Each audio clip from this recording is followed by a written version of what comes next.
Hai Sobat CM Agro, kali ini mari kita tanam rumput Jepang di makam.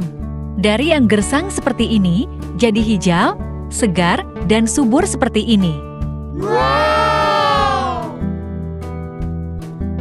Kali ini, kami tanamnya di daerah Kawedanan, Magetan, Jawa Timur ya, pesanan dari Kak Eko. Makamnya kali ini dikelilingi pohon bambu, jadi banyak sekali daun dari pohon bambu yang bertebaran di sekitar makam ini. Pertama-tama, mari kita bersihkan dulu daun bambunya ya. Kedua, jangan lupa untuk tekan tombol subscribe dan loncengnya agar tak ketinggalan konten menarik dari CM Agro dan turut membantu channel ini terus berkembang. Semoga sehat dan sukses selalu. Terima kasih. Setelah daun bambunya dibersihkan, kami harus mencabut batu nisannya dulu ya, karena akan diganti dengan yang baru. Ternyata cukup dalam dan cukup susah. Kami cangkul-cangkul, goyang-goyang, belum juga bisa. Lalu, dicoba dulu deh, dikasih air, siapa tahu tanahnya empuk dan bisa digali lebih dalam. Setelah airnya meresap semua, alhamdulillah mudah dicabut, tinggal brul, gitu aja, hehehe. Yang kedua, alhamdulillah juga mudah, ketika tanahnya sudah basah. Nah, batu nisan yang lama ini, biasanya kami buat penopang batu nisan yang baru, karena biasanya yang marmer ini, bagian dalamnya berlubang, kalau langsung ditaruh ke tanah, tanpa penyangga biasanya dia bisa miring, longsor, dan berubah posisi. Setelah batu nisan baru presisi, kalau dalam bahasa kami sudah dimal, nah kita pinggirkan dulu. Selanjutnya kita buat gundukan tanah dulu ya, agar sesuai dengan request dan bentuknya bagus. Kali ini, kami tanamnya di awal musim penghujan ya sobat. Sudah turun hujan 1-3 kali, tergantung daerahnya, tapi tanah masih kering, hanya sudah tidak sepanas musim kemarau waktu tengah atau puncaknya. Setelah standar ketinggian tanah sudah ketemu, saatnya kita pasang kembali nisan yang baru. Kemudian, fokus pada penumpukan tanah untuk dijadikan dasaran bentuknya nanti. Usahakan nisan yang baru juga tertanam sebagian ya, agar tidak mudah berubah posisi nantinya, serta bisa terikat oleh akar rumput.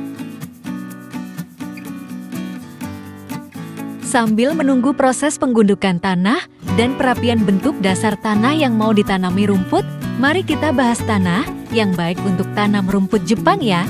Karena banyak sekali yang tanya di YouTube, Instagram, atau chat admin CM Agro.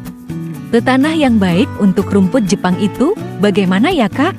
Sebenarnya, rumput Jepang ini bisa tumbuh di berbagai jenis tanah dan cuaca karena asalnya memang dari Jepang dan bisa tahan dengan kondisi panas, sejuk, juga salju.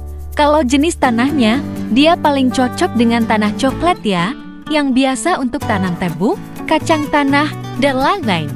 Tapi, di tanah merah, tanah hitam, tanah berpasir, tanah kerikil, rumput ini juga bisa tumbuh, tapi tidak dengan tanah berbatu atau tanah kapur ya.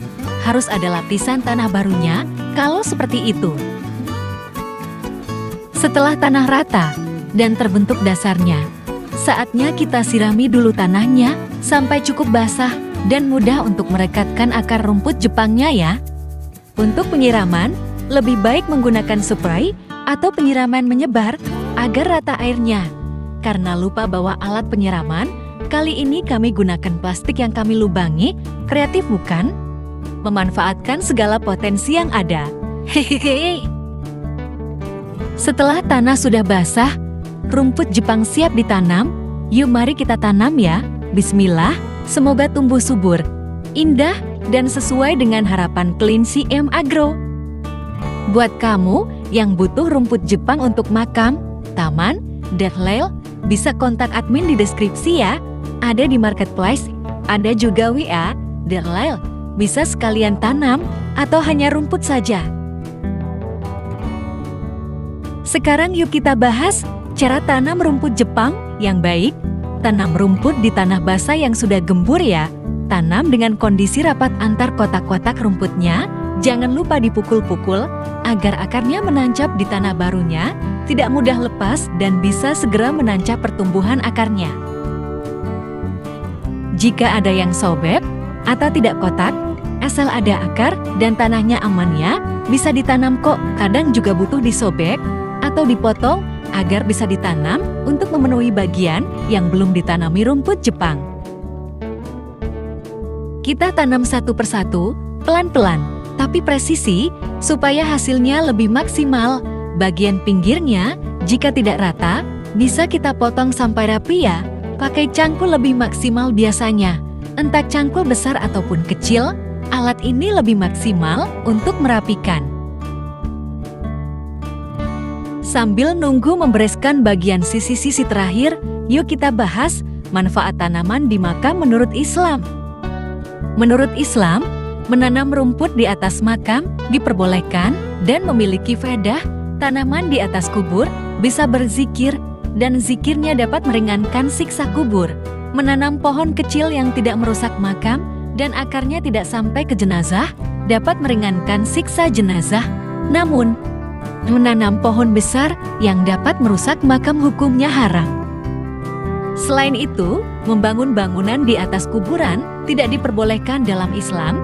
Nabi Muhammad SAW melarang tindakan ini dalam hadits-hadits yang diriwayatkan oleh Jabir R. Larangan ini bertujuan untuk menjaga kesucian tempat peristirahatan terakhir, serta untuk menghindari praktik-praktik yang dapat dianggap sebagai bentuk penyembahan makam. Setelah selesai penanaman rumput Jepang, saatnya kita sirami rumputnya ya. Siram secara merata, jangan terlalu banyak juga, agar tanahnya tidak longsor. Untuk penyiraman, jika musim kemarau, kami sarankan setiap hari ya, sampai minimal 2 minggu, setelah itu bisa 2 hari sekali. Setelah rumput sudah hijau segar, tumbuh daun-daun baru, nanti bisa jadi 3 atau 4 hari sekali. Kalau musim hujan bagaimana? Kalau musim hujan, sudah terkena hujan lebat sekali, biasanya bisa tahan sampai 5 hari ya. Setelah sering hujan lebat, insya Allah rumput akan tumbuh subur dan tidak perlu disiram lagi. Kalau kamu mau tanya tentang penanaman rumput Jepang atau detail lain rumput Jepang, kamu bisa tanya di komen ya. Insya Allah bakal admin balas atau malah dibalas pakai konten kalau banyak yang tanya. Hehehe.